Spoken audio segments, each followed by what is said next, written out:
Assalamualaikum.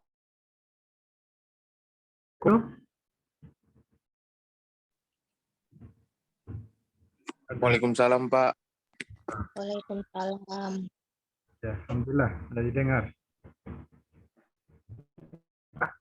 Pada kesempatan ini kita mulai kuliah kita secara online lagi. Ada yang masuk lagi.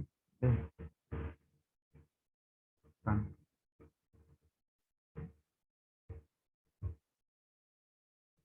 Ya, alhamdulillah.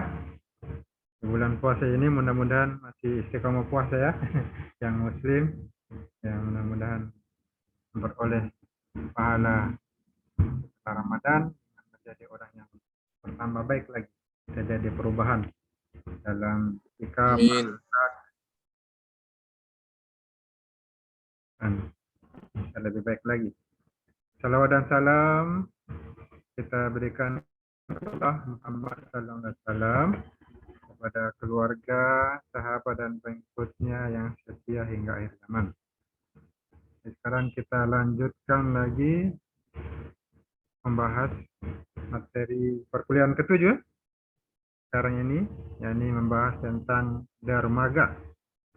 Nah, di sini ada materi secara umum dibahas, akan dijelaskan tentang dermaga.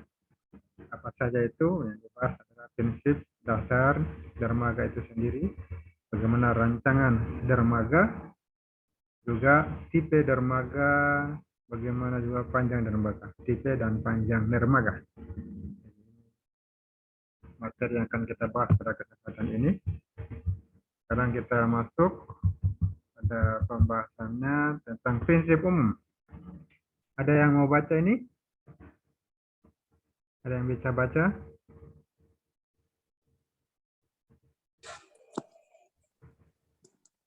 Prinsip umum. Ya. Peranan dermaga sangat penting karena harus dapat memenuhi semua aktivitas-aktivitas distribusi fisik di pelabuhan, antara lain 1. Menaik turunkan penumpang dengan lancar. 2.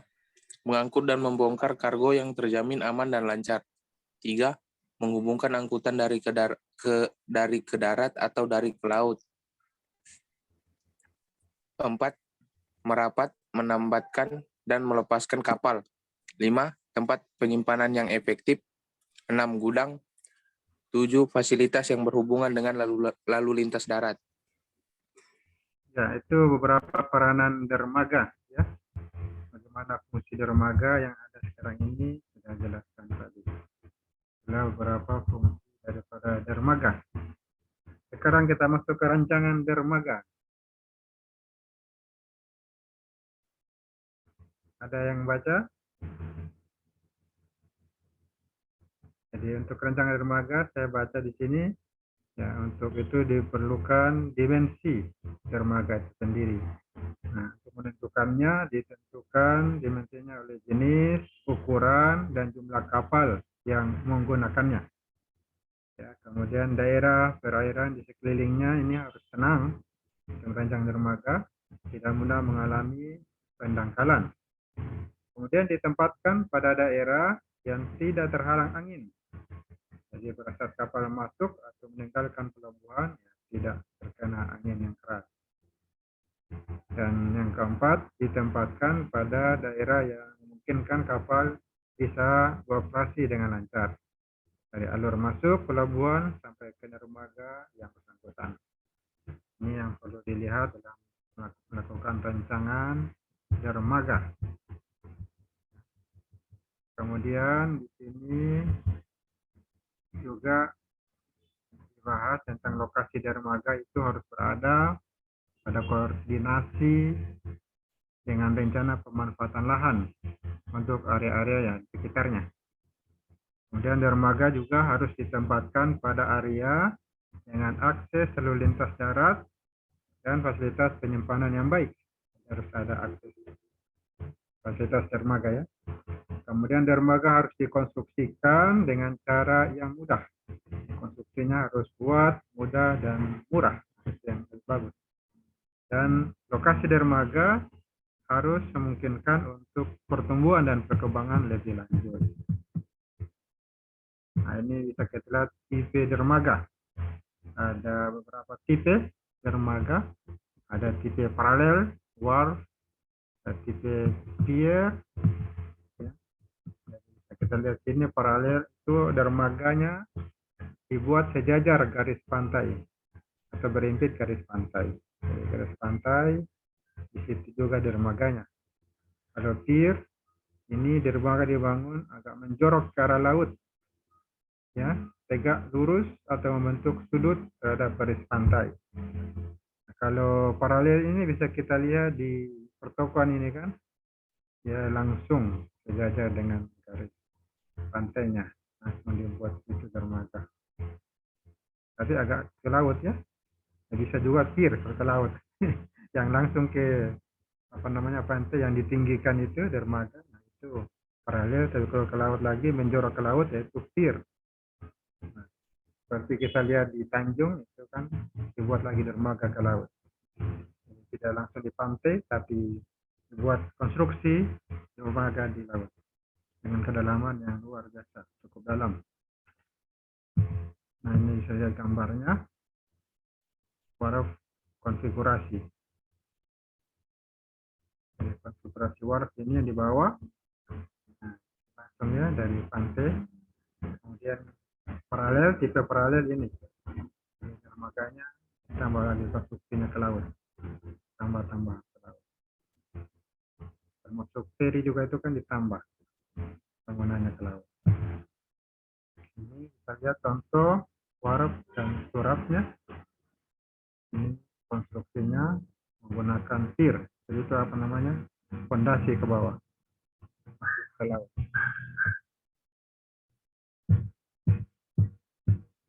Nah, kita lihat ini gambarnya, dermaga, ada kapal berlabuh. Ya. Langsung di pantainya itu dibuat dermaga berlabuh. Ini contoh pier atau dikenal jetty. Ya, pier jetty. Jadi ada dermaga dibuat ke laut, kemudian di situ bisa tempat untuk berlabuh. Ini wheel, ini paralel. Paralel ini wheel, ya. Paralel langsung kapal. Yang mana paralel? Ini semua pier juga ya. Ini dibuat dermaga di laut. Ini adalah pantainya, ini dermaganya. Kemudian berikutnya masih ada yang mau baca panjang dermaga dan kedalaman air? Saya, Pak. Ya. Panjang dermaga dan kedalaman air. Panjang dermaga ditentukan dengan panjang kapal ditambah dengan lebar kapal. Panjang tambahan sekitar 30 meter harus ditambahkan di kedua sisi dermaga.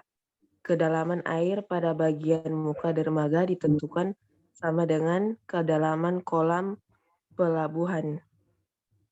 Ya, ini materi terakhir ya, yang dermaga dan kedalaman air. Jadi sudah ada ukurannya, standarnya, ya. Ini panjang tambahannya ada 30 meter.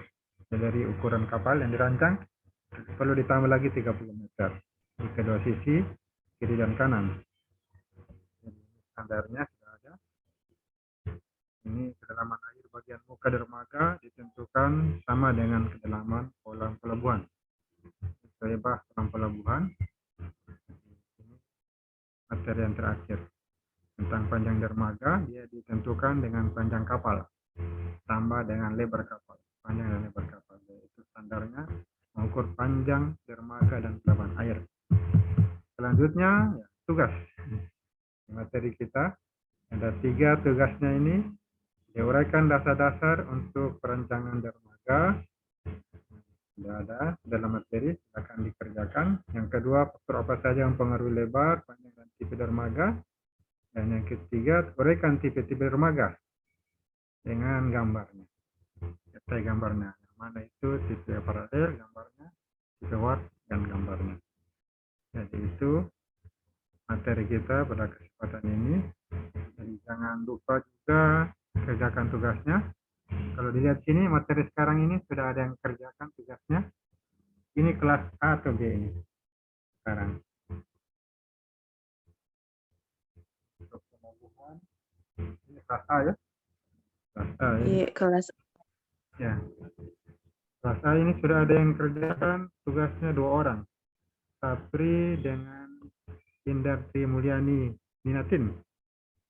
Tambuk 16 dan 21. Ini kelas A juga ya? Yang kerjakan? Iya Pak, iya Pak.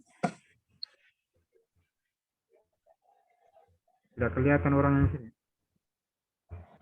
Tidak hadir ya, dua-duanya? Tidak ada Pak. Ya. Jadi diharapkan yang Kayaknya lain. jaringan Pak. Hmm.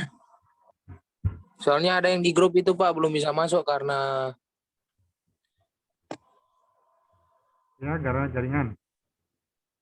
iya baru belum dikonfir katanya Pak. Oh iya, tapi sudah muncul. Oh, 3 orang ini. Melihat Iya, iya. Muhammad Rifaldi, Muhammad Zulkiflin,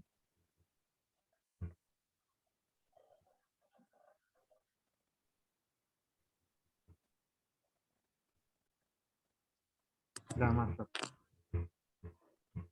Inggris.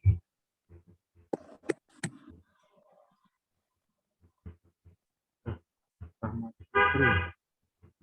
Oh iya, sudah. Jadi materi kita ini sangat singkat ya pada kesempatan ini. Jadi silakan dilanjutkan dengan kerja tugas supaya tidak tertutup tugasnya. Jadi berikutnya kerja tugas. Ini kalau di sini dilihat baru 2 orang yang kerja tugasnya. Kalau sebelumnya itu 97.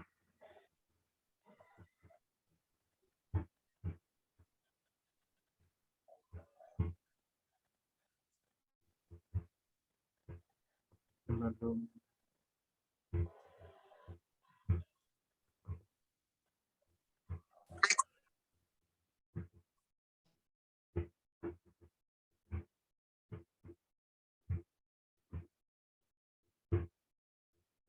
ada yang memasang ini.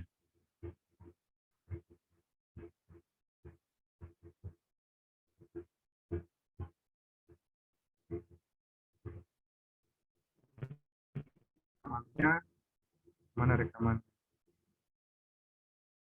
Saya asyikkan karena kita sudah kuliah. Silakan lanjutkan dengan kerja tugas.